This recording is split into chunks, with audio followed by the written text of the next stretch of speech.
Assalamualaikum warahmatullahi wabarakatuh. Innal hamdalillah nahmaduhu wa nasta'inuhu wa nastaghfiruh wa na'udzu billahi min shururi anfusina wa min sayyiati a'malina. May yahdihillahu fala mudilla lahu wa may yudlilhu fala hadiya lahu. Ashhadu an la ilaha illallah wahdahu la syarika lahu wa ashhadu anna Muhammadan abduhu wa rasuluhu wa safiyyuhu wa khaliluhu. Allahumma salli wa sallim ala nabiyyina wa rasulina Muhammadin wa ala alihi wa ashabihi wa man tabi'ahum bi ihsanin ila yaumiddin. Fa ya ayyuhal muslimun al hadirun usikum wa iyaya nafsi bi taqwallah faqad fazal muttaqun. Qala Allah Ta'ala fil Qur'anil Karim, a'udzu billahi minasy syaithanir rajim. Ya ayyuhalladzina amanu taqullaha haqqa tuqatih wa la tamutunna illa wa antum muslimun. Amma ba'd. Kaum muslimin sidang jamaah Jumat yang dirahmati oleh Allah Subhanahu wa taala. Menjadi sebuah kewajiban untuk selalu kita bersyukur kepada Allah Subhanahu wa taala, mengingat kebaikan-kebaikan, nikmat-nikmat serta seluruh fasilitas yang Allah Subhanahu wa taala titipkan dan pinjamkan kepada kita sampai dengan detik hari ini.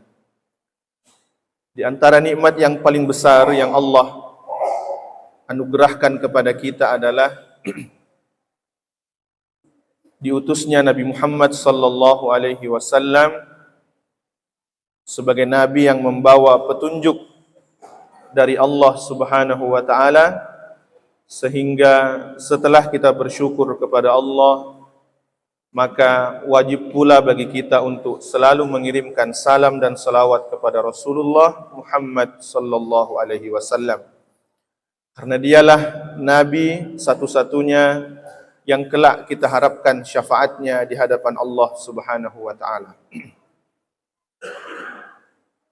Kaum muslimin sidang jamaah Jumat yang dirahmati oleh Allah Subhanahu wa taala, dalam sebuah hadis yang sahih, Rasulullah sallallahu alaihi wasallam pernah bersabda, beliau mengatakan, ajaban li amril mu'min, sungguh menakjubkan setiap keadaan dan kondisinya orang-orang yang beriman. Nabi takjub dengan keadaannya, perihalnya dan kondisinya orang-orang yang beriman kepada Allah. Kenapa demikian? Beliau mengatakan, inna amrahu kullahu lahu khair. Orang beriman itu, kata Nabi, dalam hidupnya apapun kondisinya, dimanapun dia berada, selalu bisa mendapatkan kebaikan. Idza asabathu sarra'a syakar. Orang beriman itu ketika mendapatkan nikmat dari Allah, mendapatkan kebaikan dari Allah, syakara, dia tidak lupa untuk bersyukur. Wa idza asabathu dharra'a sabar. Sebaliknya, orang beriman itu ketika mendapatkan sesuatu yang dia tidak sukai, dia tidak senangi, atau sesuatu yang membuat dirinya susah dan gelisah, sabar, dia bersabar. Dan kesabaran itu juga akan menjadi kebaikan baginya. Falaisa dzalika illa limu'min. Kata Nabi, kondisi yang demikian itu tidak akan kita jumpai, tidak akan kita dapatkan kecuali pada diri orang-orang yang beriman. Jamaah sekalian yang berbahagia, hadis ini memberikan satu isyarat kepada kita bahwa dalam setiap musim, keadaan dan kondisi sebenarnya bisa menjadi peluang bagi kita untuk mendapatkan pahala di sisi Allah Subhanahu wa taala. Apapun musimnya, apapun tahunnya, dimanapun tempatnya, apapun keadaannya, semua bisa menjadi peluang untuk meraih ridho Allah dan surganya Allah Subhanahu wa taala. Orang yang diberikan kekayaan oleh Allah Subhanahu wa taala, dia bisa meraih surga dengan hartanya, dengan bersyukur kepada Allah. Orang yang sehat, dia bisa mendapatkan pahala dari sehat yang Allah berikan kepadanya. Orang yang diberikan kemiskinan, kefakiran, bisa mendapatkan surga dengan kemiskinannya, dengan cara dia bersabar. Demikian pula dengan kondisi-kondisi lain, jamaah sekalian. Seperti saat ini, kita sedang memasuki musim hujan. Hujan itu bisa menjadi ladang pahala bagi orang-orang beriman. Tapi bagi yang tidak beriman, hujan itu juga bisa menjadi sumber malapetaka. Dalam sebuah hadis yang diriwayatkan oleh Aisyah, istri Rasulullah, Aisyah menceritakan, setiap langit mendung hitam, Rasulullah itu selalu gelisah. Mondar-mandir keluar dari rumahnya, melihat langit yang hitam. Mukanya tidak tenang. Mukanya Rasulullah dan Rasulullah kembali tenang dan ceria ketika hujan telah turun. Lalu Aisyah bertanya, "Ya Rasulullah, apa yang membuatmu gelisah?" Rasul mengatakan, "Wahai Aisyah, ketika langit hitam mendung datang, aku khawatir. Saya tidak tahu apa nanti yang akan turun dari balik awan yang hitam itu. Jangan sampai azab yang akan turun seperti yang ditimpakan kepada kaum Ad. Kaum Ad itu adalah kaum yang ditimpakan oleh Allah Subhanahu wa taala dengan angin yang kencang, hujan yang sangat deras. Mereka santai-santai ji. Ketika awan hitam gelap, mereka kira hanya akan turun hujan seperti biasa. Namun ternyata yang turun adalah azab dari Allah Subhanahu wa taala. Sehingga Rasulullah sallallahu alaihi wasallam setiap mendung hitam, beliau gelisah dan khawatir. Ya. Namun tatkala hujan telah turun, beliau bersyukur kepada Allah dengan mengucapkan salah satu doa, Allahumma sayyiban nafi'an. Ya Allah, jadikanlah hujan yang turun ini adalah hujan yang bermanfaat. Bukan sebaliknya, jamaah sekalian. Jika kita tidak bisa menyikapi keadaan-keadaan seperti ini, maka kita akan mencela ini hujan. Kita akan mencela ini keadaan. Kenapa ini hujan terus? Ada banjir miseng. Akhirnya kita tidak mendapatkan pahala dan kebaikan dari apa yang terjadi di sekeliling kita. Allah Subhanahu wa taala berfirman dalam hadis qudsi, Rasulullah mengatakan, yu'dhini ibnu Adam. Anak Adam itu menyakitiku. Anak cucu Adam itu membuatku murka. Yasubbud dahr. Ketika mereka mencela waktu dan mencela keadaan. Wa anad dahru. Kata Allah, sesungguhnya akulah pemilik keadaan. Akulah pemilik masa. Uqallibul laila wan nahar. Akulah yang mengatur siang dan malam. Sehingga tidak boleh keluar dari lisan kita yang kemudian mencela keadaan yang terjadi di sekeliling kita. Yang harus kita lakukan sebagai orang yang beriman adalah tetap berprasangka baik dan memohon rahmat Allah Subhanahu wa taala dari setiap keadaan yang terjadi, termasuk hujan, jamaah sekalian. Apa yang harus kita lakukan ketika hujan turun? Yang pertama, berdoa.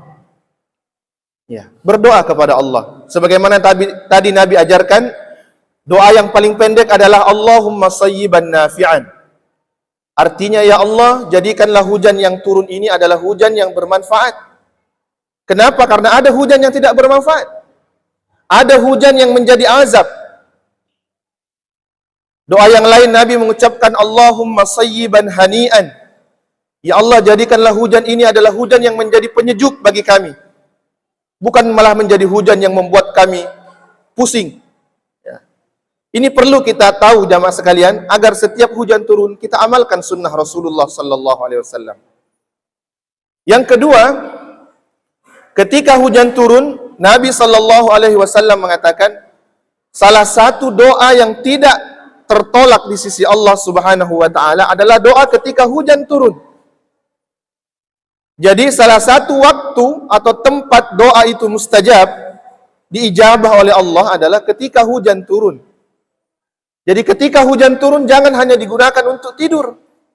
Boleh untuk tidur, tapi jangan lupa berdoa. untuk kepentingan dunia ta, untuk segala urusan ta, akhirat ta, dan segala macamnya. Berdoalah kepada Allah ketika hujan turun. Kenapa? Karena hujan itu ketika turun, baru saja turun dari rahmatnya Allah subhanahu wa ta'ala. Yang ketiga, sunnah ketika turun hujan, sebagaimana hadis diriwayatkan oleh Anas bin Malik. Beliau mengatakan, ketika hujan turun, Rasulullah sallallahu alaihi wasallam menyingkap sebagian bajunya. Bisa dilipat sebagian lengannya atau bajunya. Lalu kemudian Nabi itu keluar dari rumahnya dan membasahi mengenai tubuhnya dengan air hujan. Ini yang jarang kita lakukan. Ya. Ketika hujan turun, disunnahkan kita keluar sebentar. Kasih kena diri tak, badan tak dengan air hujan. Rasulullah ditanya oleh para sahabat, "Ya Rasulullah, mengapa engkau melakukan hal demikian?" Nabi mengatakan, sesungguhnya hujan ini adalah rahmat Allah. Hujan ini baru turun dari sisi Allah subhanahu wa ta'ala. Dan orang yang terkena air hujan, artinya dia mengharapkan rahmat dari Allah subhanahu wa ta'ala. Yang terakhir jamaah sekalian, dalam Al-Quran Allah mengatakan, وَجَعَلْنَا مِنَ الْمَاءِ مِنْ كُلِّ شَيْءٍ حَيٌّ. Kami menjadikan dari air hujan itu segala sesuatu menjadi hidup. Para ulama tafsir mengatakan, air hujan ini tidak hanya menghidupkan tumbuh-tumbuhan, tidak hanya menghidupkan manusia, tapi air hujan ini bisa menjadi terapi. Bahkan para ulama mengatakan, kalau ada di antara kita, atau ada keluarga kita yang mandul, sudah puluhan tahun menikah, tidak dikaruniai anak oleh Allah, belum dikaruniai anak, penelitian medis mengatakan ada sel-sel yang mati dari tubuhnya. Entah itu dari suaminya atau dari istrinya. Salah satu terapi yang dianjurkan oleh para ulama adalah terapi air hujan. Berdasarkan ayat tadi. Jadi bisa kita coba, kalau ada yang mandul, terapi air hujan. Dengan niat, ya Allah, hidupkan kembali sel-sel yang mati dalam tubuh saya. Karena Allah berfirman di dalam Al-Quran, وَجَعَلْنَا مِنَ الْمَاءِ مِنْ كُلِّ شَيْءٍ حَيٌّ. Kami menjadikan dari air hujan itu, segala sesuatu bisa hidup. Kata para ulama, termasuk sel-sel mati, itu bisa hidup dengan air hujan. Kita bisa baca jurnal jamaah sekalian yang ada hari ini. Orang yang terkena penyakit stroke sekalipun, yang ada sel-selnya mati atau ada penyakit-penyakit tak, salah satu terapi yang dianjurkan oleh para ulama adalah terapi air hujan. Kenakan diri tak, basahi tubuh tak sebentar, tentu tidak lama. Dan bukan juga ketika hujan yang deras sekali, ketika ada petir dan guntur. Nah, kena nanti petir, tentu hujan-hujan yang sedang. Ya.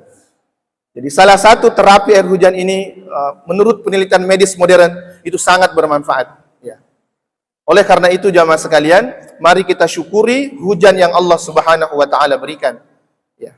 Mari kita syukuri keadaan yang Allah subhanahu wa ta'ala takdirkan dan tetapkan dalam kehidupan kita. Sehingga apapun musimnya, mau musim panas, mau musim hujan, mau musim dingin, orang-orang yang beriman itu tetap bisa mendapatkan pahala di sisi Allah subhanahu wa ta'ala. Mau banjir, mau tidak banjir, mau kering, mau basah, dia bisa menjadi hamba-hamba yang mengingat Allah subhanahu wa ta'ala dan mengambil kebaikan-kebaikan, mengambil hikmah-hikmah dari setiap apa yang dia lihat dan apa yang dia rasakan. Barakallahu li wa lakum fil Qur'anil azim wa nafa'ani wa iyyakum bima fihi minal ayati wadh-dhikril hakim. Aqulu qawli hadza wa astaghfirullahal azim li wa lakum wa lisairil muslimina min kulli dhanb fastaghfiru innahu huwal ghafurur rahim.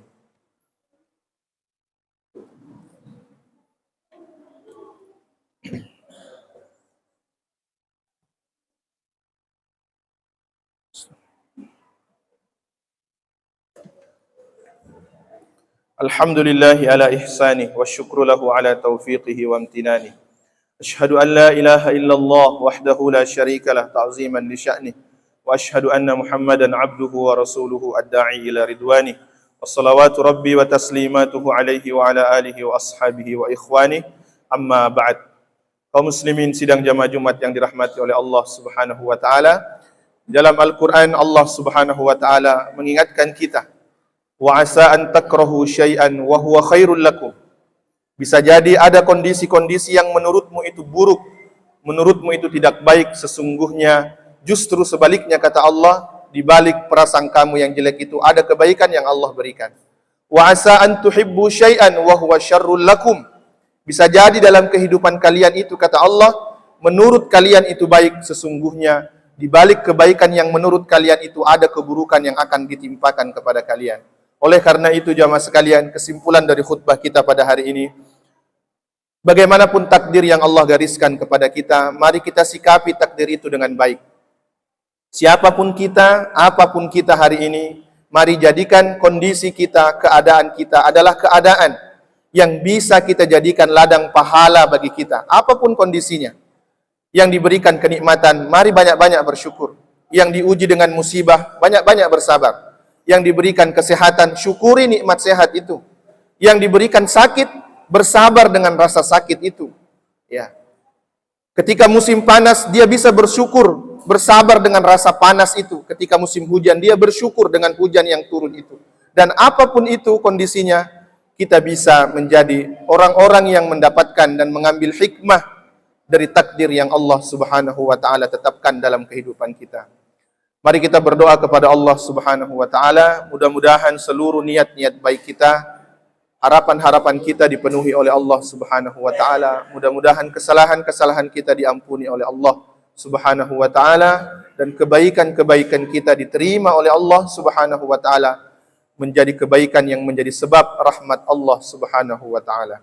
Inna Allah wa malaikatahu yusalluna ala nabi ya ayyuhalladzina amanu sallu alaihi wa sallimu taslima.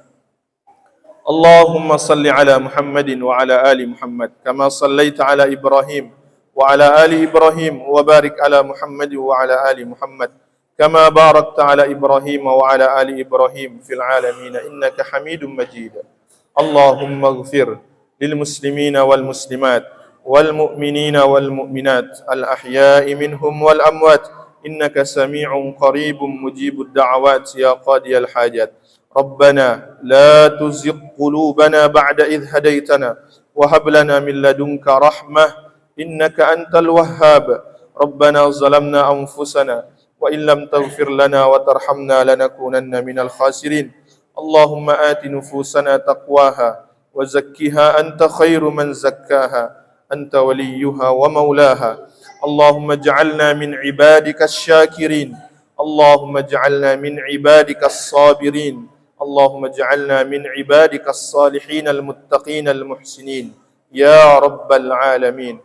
ربنا هب لنا من أزواجنا وذرياتنا قرة أعين واجعلنا للمتقين إماما. اللهم استر عوراتنا وآمن روعاتنا. اللهم أحينا يا الله حياة طيبة وأمتنا ميتة حسنة. اللهم ارزقنا حسن الخاتمة ونعوذ بك من سوء الخاتمة.